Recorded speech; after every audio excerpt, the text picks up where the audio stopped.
Hey everybody out there on YouTube and the rest of the internet. This is, your friendly neighborhood movie fan coming to you again. This time I'm not going to be talking about films. I'm actually going to be talking about something that I feel is very important as an American citizen, and that is the entire issue of separation of church and state. I'm going to be talking about this. Now, I'm going to do my best not to engage in any kind of, arbitrary posturing or anything like that. I just want to read these documents that this comes from and, let history speak for itself. First off, a little bit of background.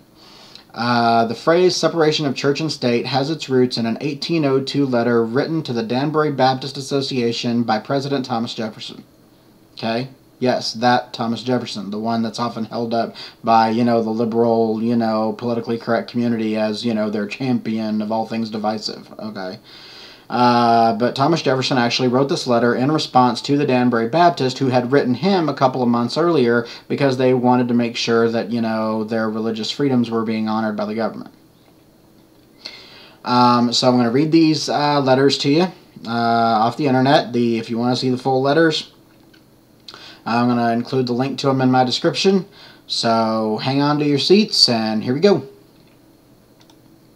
Alright.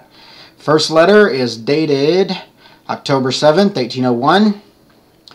Letter from the Danbury Baptists. The address of the Danbury Baptist Association in the state of Connecticut, assembled October 7th, 1801, to Thomas Jefferson, Esquire, President of the United States of America.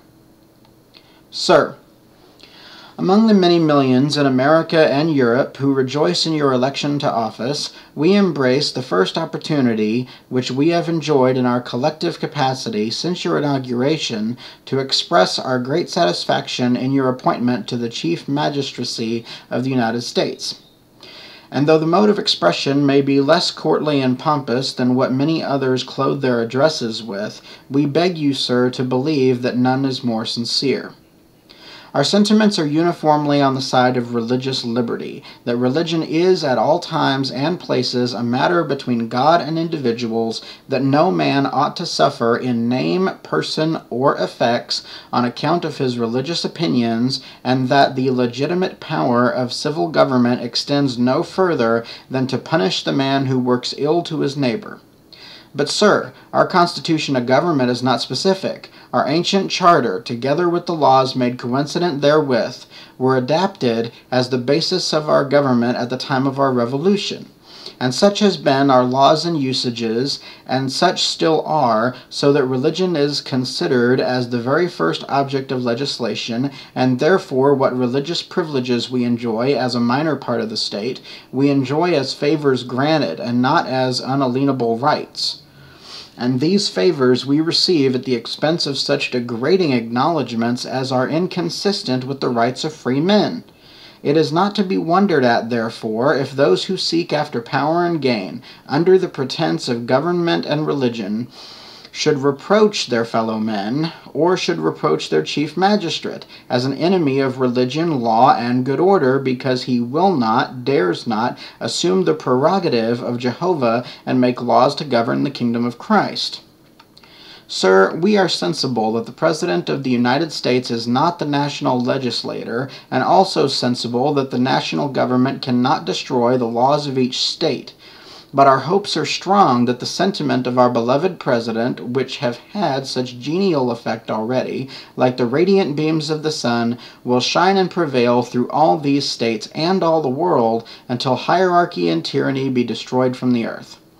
Sir, when we reflect on your past services and see a glow of philanthropy and goodwill shining forth in a course of more than 30 years, we have reason to believe that America's God has raised you up to fill the chair of state out of that goodwill which he bears to the millions which you preside over. May God strengthen you for the arduous task which Providence and the voice of the people have called you, to sustain and support you and your administration against all the predetermined opposition of those who wish to rise to wealth and importance on the poverty and subjection of the people. And may the Lord preserve you safe from every evil, and bring you at last to his heavenly kingdom through Jesus Christ, our glorious mediator. Signed in behalf of the association, Nehemiah Dodge, Ephraim Robbins, and Stephen L. Snelson, the committee. Now, that is the letter from the DBA to Jefferson, okay? A couple months went by, communication took longer in those days, so Jefferson replied. Misters Nehemiah Dodge, Ephraim Robbins, and Stephen S. Nelson, a committee of the Danbury Baptist Association in the state of Connecticut, dated Washington City, January 1st, 1802. Gentlemen, the affectionate sentiment of esteem and approbation which you are so good as to express toward me on behalf of the Danbury Baptist Association give me the highest satisfaction. My duties dictate a faithful and zealous pursuit of the interests of my constituents, and in proportion as they are persuaded of my fidelity to those duties, the discharge of them becomes more and more pleasing. Believing with you that religion is a matter which lies solely between man and his God, that he owes account to none other for his faith or his worship, that the legislative powers of government reach actions only and not opinions, I contemplate with sovereign reverence that act of the whole American people which declared that their legislature would make no law respecting an establishment of religion or prohibiting the free exercise thereof, thus building a wall of separation between church and state. Adhering to this expression of the supreme will of the nation in behalf of the rights of conscience, I shall see with sincere satisfaction the progress of those sentiments which tend to restore to man all his natural rights, convinced he has no natural right in opposition to his social duties. I reciprocate your kind prayers for the protection and blessing of the common Father and Creator of man, and tender you for yourselves and your religious association assurances of my high respect and esteem. Thomas Jefferson, January 1st, 1802. Now, the whole thing was read, okay, both letters. And this was the law of the land for about 140 years, okay, give or take a few. It was in the 1940s. I don't remember the exact year. Somewhere around 46, 47, something like that. But the Supreme Court got a hold of this letter, the second letter, and took that one line, separation of church and state, wall of separation between church and state, took the line out of the letter, twisted its meaning, and put it into law through a Supreme Court decision in the 1940s. And ever since then, a lot of people in this country have believed that the founders, Jefferson in particular, wanted religion and politics completely separate in American life, which he did not want. He was extremely opposed to that. I could give you more quotes if you wanted, but this video is running a little long, so I got to wrap it up. But basically, that letter was dated January 1st, 1802. 3 days later, January 4th, 1802, what do you think Thomas Jefferson did? He attended a Christian church service in the U.S. Capitol building.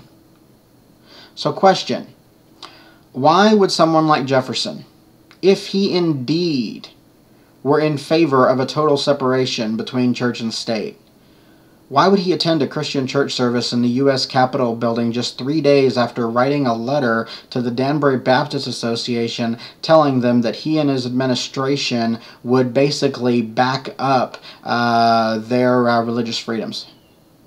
Both public and private, by the way, is what the Constitution was referring to.